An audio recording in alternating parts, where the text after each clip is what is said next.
Hello everyone, it's Ben Hardy here. Today I'm going to be doing something a little bit different. I'm going to be doing a video on how to drive a manual transmission. So I'm going to be using this car today to actually do the video on, and so then we'll just get right into it.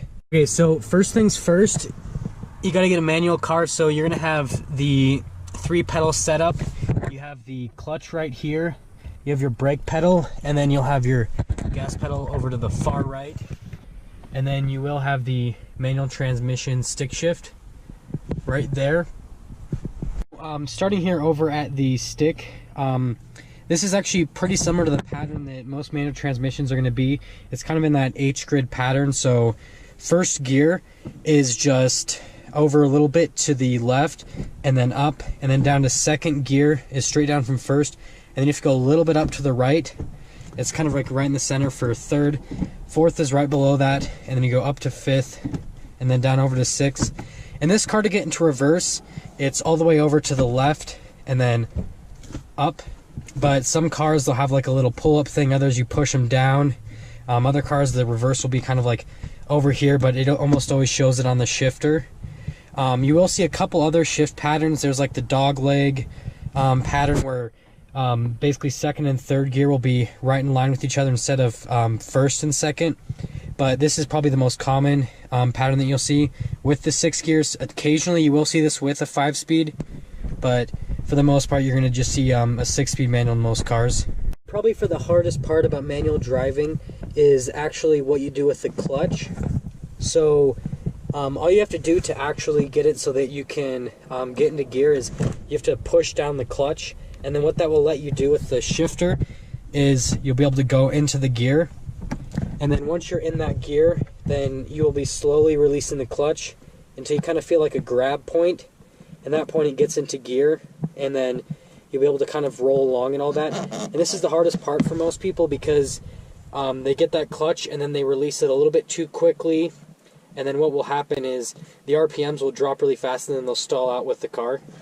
And then something that's really important to in a manual is actually the tachometer. In this car, it's actually in the center. Usually it's over to the left or the right side in most vehicles. But the tachometer displays the RPMs for the car, and in a manual that's really important because you need to see exactly what RPM you are at any given point so that you don't stall the car and that you know when to change gears and all that. And so that's something that's very important.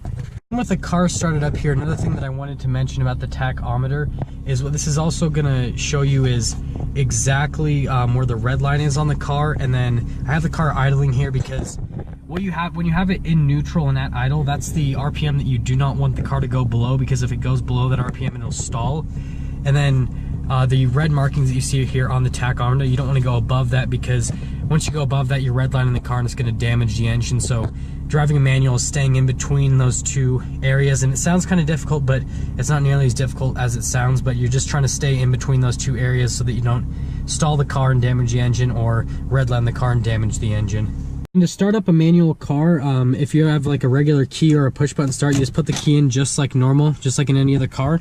And then what's going to be different is you gotta push in the clutch, and then when the clutch is pushed in, make sure the car's in neutral, and then your foot's on the brake as well, and then just turn the car to the side, and then it'll start right up. And the reason I say make sure it's in neutral is then you can, once the car is started up, then you can release your foot off the clutch, and if you're on a hill or whatever, then you can take your foot off the brake or whatever, just in case. And then every single manual, what it is going to have is you're going to have the emergency brake that you're going to have when the car is parked, so that it doesn't roll away or anything. And what some people do when they are parked is they'll put it in, for example, some people put it into first gear if they don't want to roll a certain way, or they put it over into reverse if they don't want to roll another way. That's another way to kind of make sure that you don't get away with the car. We're going to start off here and actually do the actual motion with driving and everything. So to get into first gear here, what I'm going to do, push in the clutch, I'm going to put it into first gear. I'm going to take my foot off the brake and slowly release, and the car's going to start moving. And then we're going to go, and you give it a little bit of gas at the same time, and you start moving, and then put the clutch in, go into second, give it a little bit of gas, and then go right into second.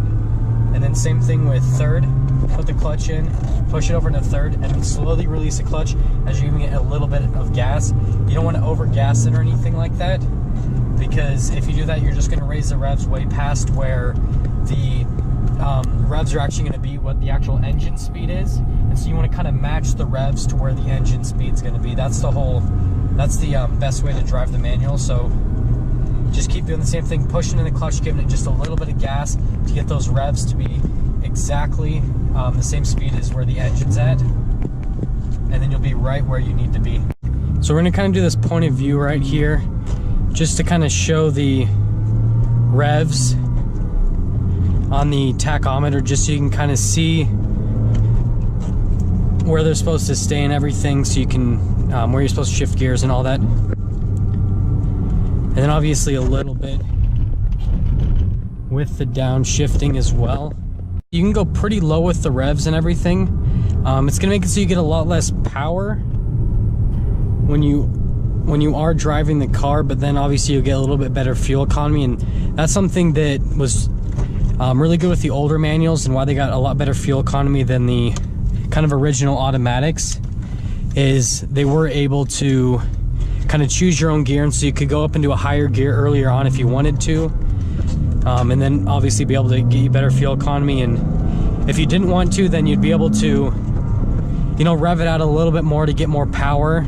But you know, it's the whole thing of being able to select your own gears and all that that is really attractive and appealing to most people, and that's why a lot of people still get manuals, and you know why they got them in the past.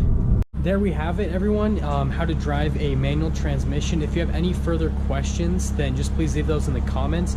If you want me to do like more in-depth videos on other stuff you can do with manual driving, then please put that in the comments below. And if you wanted me to review this car at some future date or anything like that, then just put that in the comments, and then I can do a review on this as well. But thank you so much for watching.